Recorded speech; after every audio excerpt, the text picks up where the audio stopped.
Hello बच्चों, मैं हूँ आपकी तोशी मैम। और आपका मेरे channel bio with Toshi ma'am Hindi medium पे आपका स्वागत है। तो हम पढ़ने वाले हैं आपका जल अवशोषण। पौधों में जल का अवशोषण कैसे होता है, क्या प्रक्रिया होती है जिसके द्वारा पौधे अपना जल आपके नीचे से लेकर ऊपर टिप तक, जैसे आप देखो तो बहुत ऊंचे ऊंचे वृक्ष भी दिखते हैं आपको, छोटे छोटे पौधे भी दिखते हैं। तो आपने कभी सोचा कि ये पानी जो जमीन मिट्टी से लेते हैं और वो ऊपर तक कैसे पहुंचता है, क्या कौन सी कोशिकाएं होती हैं जिसके द्वारा पौधा आपका जल मिट्टी से लेकर के ऊपर आपके पौधे के एकदम तने तक पहुंचा देता है। तो ऐसी क्या कोशिकाएं होती हैं जिसके कारण यह क्रिया होती है। आज हम वही जानेंगे कि पौधों में जल कैसे अवशोषण होता है, क्या क्रिया होती है, कैसे होता है, आइए जानते हैं। तो जल का अवशोषण, तो भूमि से जल का अवशोषण किसके द्वारा होता है? मूल रोमो या रूट हेयर के द्वारा। किस कारण होता है? पराशर दाब में भिन्नता के कारण होता है। ठीक है, पहले आप डायग्राम समझो।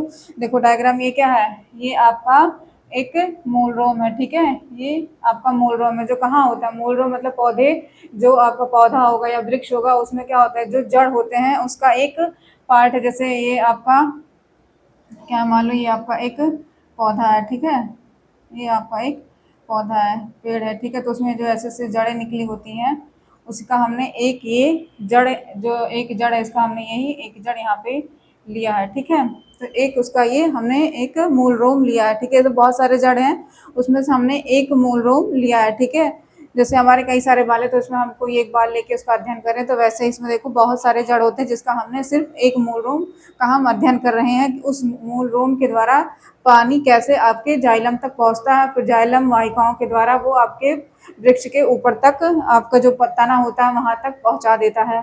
तो देखिए क्या हो रहा है यहाँ पे क्रिया। पहले देखिए आपका ये मूल रोम है। ठीक है, ये हमारा क्या मूल रोम है। इस मूल रोम में चारों तरफ, ये मूल रोम कहाँ होगा? जाहिर सी बात है आपके मिट्टी में होगा। जड़ जड़ कहाँ होता है? आपके मिट्टी में ही होता है।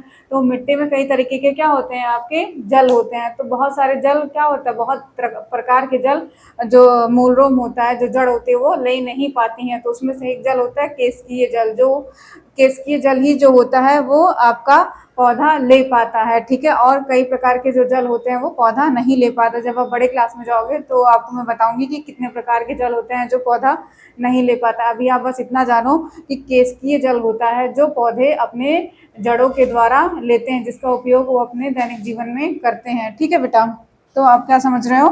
देखो अब हमारा क्या हुआ, ये पौधा, ये देखो ये इसके मृदीय जल है। ठीक है, ये इसके चारों तरफ ये सब मृदा में उपस्थित जो पानी है, जो आपने पानी अपने पेड़ों को दिया था वो पानी भी हो सकता है, जो वर्षा के द्वारा पानी आया वो पानी भी हो सकता है, कहीं नदी नहर तालाब से जो पानी आ रहा है, कोई सा भी पानी हो सकता है जो आपने उसके जड़ में दिया होगा।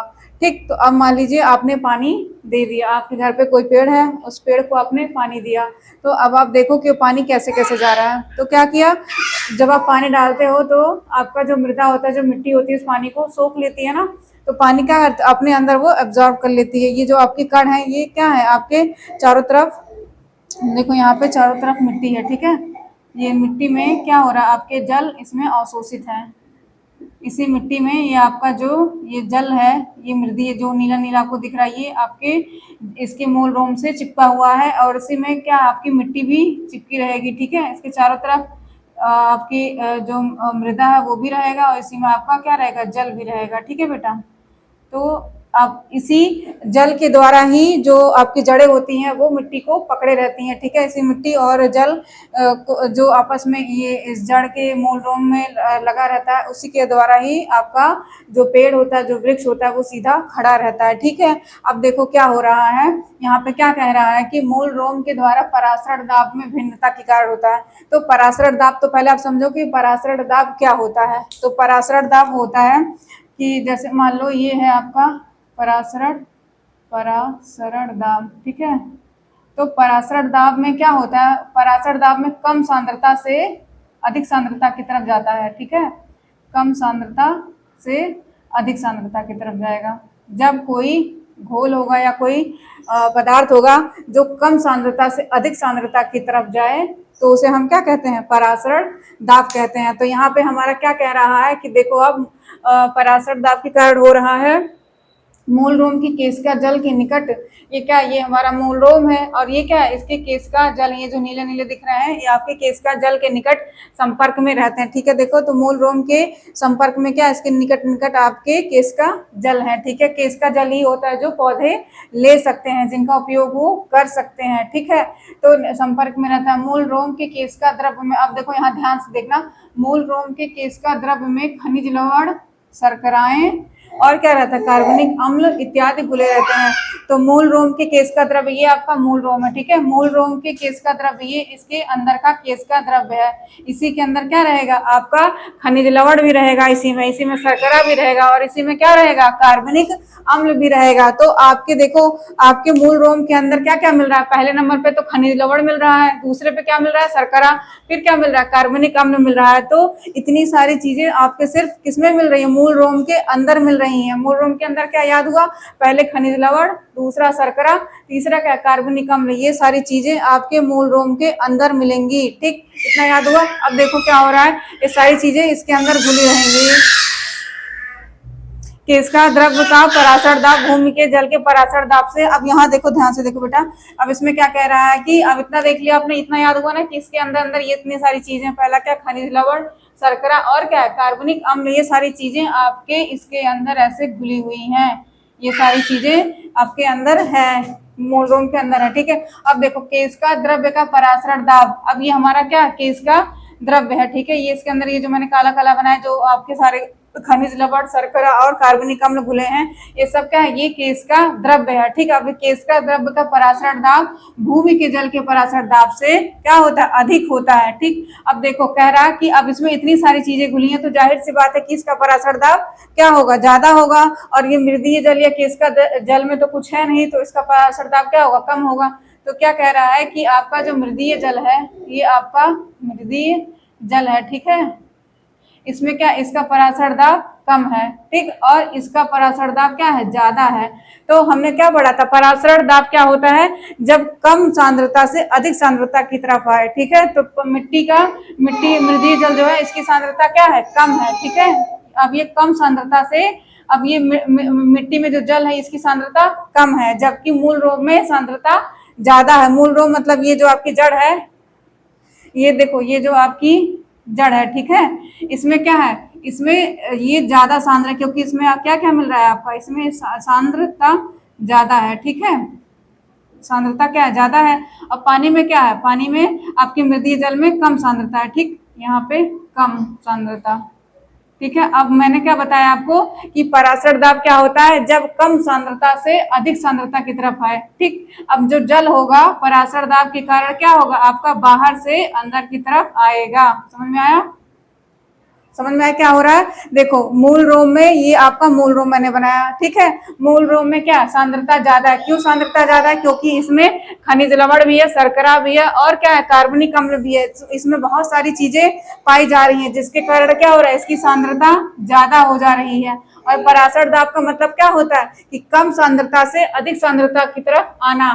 ठीक है, पराशर दाब का मतलब होता है कि कोई भी जो है वो कम सांद्रता से अधिक सांद्रता की तरफ, सांद्रता मतलब कि घोल कितना गाढ़ा है, कितना हल्का है, तो अधिक सांद्रता मतलब घोल क्या बहुत ही गाढ़ा है। ठीक है, और कम सांद्रता मतलब कि घोल बहुत ही पतला है। तो हम क्या देख रहे हैं कि हमारा जो मृदीय जल है वो कम सांद्र है, क्योंकि उसमें सिर्फ पानी है, कोई भी खनिज लवण, कोई भी खनिज पदार्थ उसमें नहीं है। जबकि आपके मूल रोम के अंदर इतनी सारी खनिज लवण, शर्करा, कार्बनिक अम्ल इत्यादि सारे घुले हुए हैं। समझ में आया, इसी के कारण क्या हो रहा है, आपकी ये मूल रोम के अंदर की सांद्रता ज्यादा हो जा रही है, जबकि आपके केशिकीय जल की सांद्रता कम है। इसी कारण पानी आपका कम सांद्रता से अधिक सांद्रता की तरफ आएगा।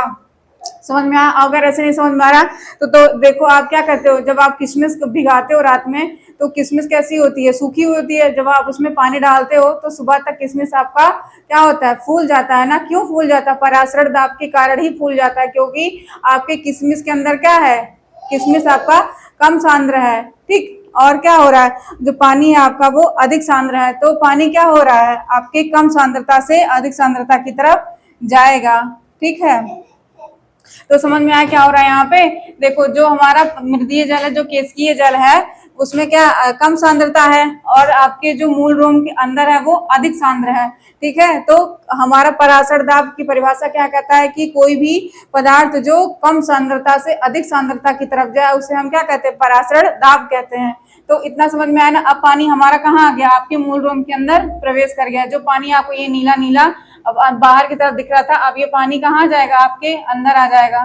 ठीक है, आपके मूल रोम के अंदर ये पानी अब प्रवेश कर गया। इतना समझ में आया कि अब क्या, इतना तो समझ में आ गया होगा ना कि केशिका द्रव्य का पराशर दाब भूमि के जल के पराशर दाब से अधिक होता है। ठीक है, अब देखो, अतः जल कोशिका द्रव्य के उच्च पराशर दाब के कारण, अब क्या कह रहा मैंने वही बताया ना, केशिका द्रव्य के उच्च पराशर दाब के कारण अर्धपारगम्य झिल्ली, अर्धपारगम्य प्लाज्मा झिल्ली से होकर मूल रोम में प्रवेश कर जाएगा। ठीक है, तो ये जो है ये आपके अर्धपारगम्य प्लाज्मा झिल्ली होती है। ठीक है, इसमें क्या होता है, कोई भी चीज आर पार आ जा सकता है।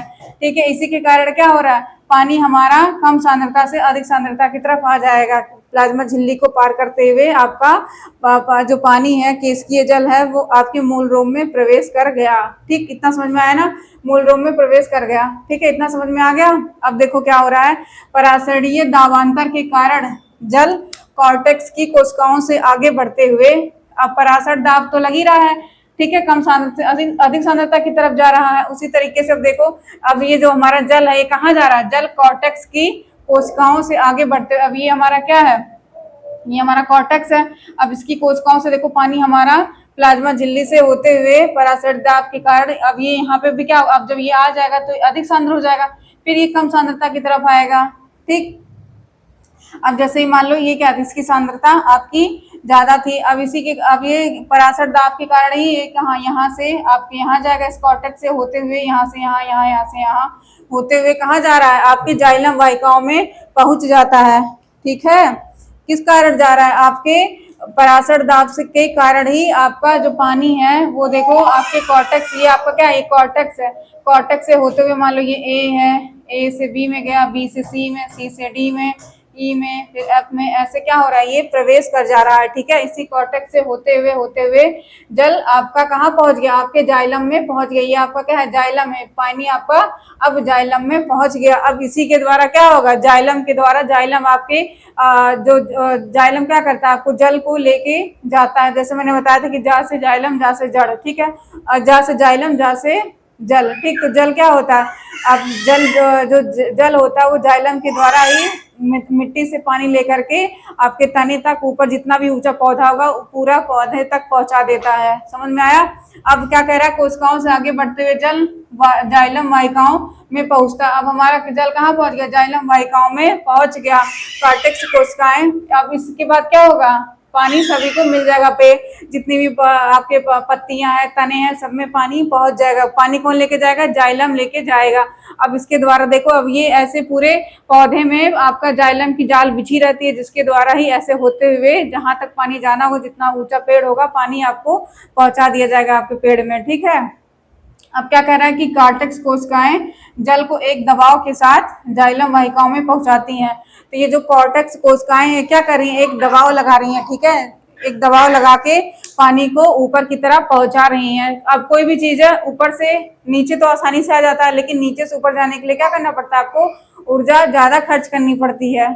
ठीक है, तो अब जाहिर सी बात है कि पानी हमारा कैसे जा रहा है, नीचे से ऊपर की तरफ जा रहा है, तो हमको दबाव लगाना पड़ेगा। बिना दबाव लगाए पानी ऊपर की तरफ नहीं जाएगा। तो इसमें क्या हो रहा है, आपके एटीपी खर्च होगा। ठीक है, अधिक ऊर्जा लगानी पड़ेगी। अब जैसे यहीं पे ही हो रहा है कि तब इसमें क्या हो रहा है, आप तो देखो ये पौधा जो है अपनी एनर्जी लगा करके ये जल को खींच रहा है। ठीक है, क्योंकि बाहर पानी की सांद्रता क्या है, कम है, और अंदर ज्यादा है, तो यहाँ पे क्या करेगा, ये जो पौधा है ये एटीपी खर्च करेगा, ऊर्जा खर्च करेगा इस काम को करने के लिए। क्योंकि अब जैसे ज्यादा से अधिक, ज्यादा से क्या हो रहा है, कम की तरफ आएगा तो आराम से आ जाएगा, लेकिन जब कम से ज्यादा की तरफ आना होगा तो उसको क्या करना पड़ेगा, ऊर्जा खर्च करनी पड़ेगी। जैसे कोई भी चीज है तो ज्यादा से कम की तरफ तो आसानी से आ जाता है, कोई भी चीज अगर ज्यादा है तो कम की तरफ आराम से आ जाएगा, लेकिन अगर कम है तो कम से क्या होगा, ज्यादा की तरफ जाएगा, तो उसको एनर्जी लगानी पड़ेगी। ठीक है, यहाँ पे तो आपका, अब जैसे कोई भी पानी है, मान लो देखो टंकी का पानी है, आप देखो तो ऊपर से क्या होता है, आराम से नीचे की तरफ आ जाता है। लेकिन जब आपको नीचे से पानी जमीन, अब जब हम मोटर चलाते हैं तो पानी हमारा कहाँ से आता है, नीचे से आता है। नीचे से हम मोटर लगाते हैं, एनर्जी देते हैं, तब पानी हमारा टंकी में जाके भरता है।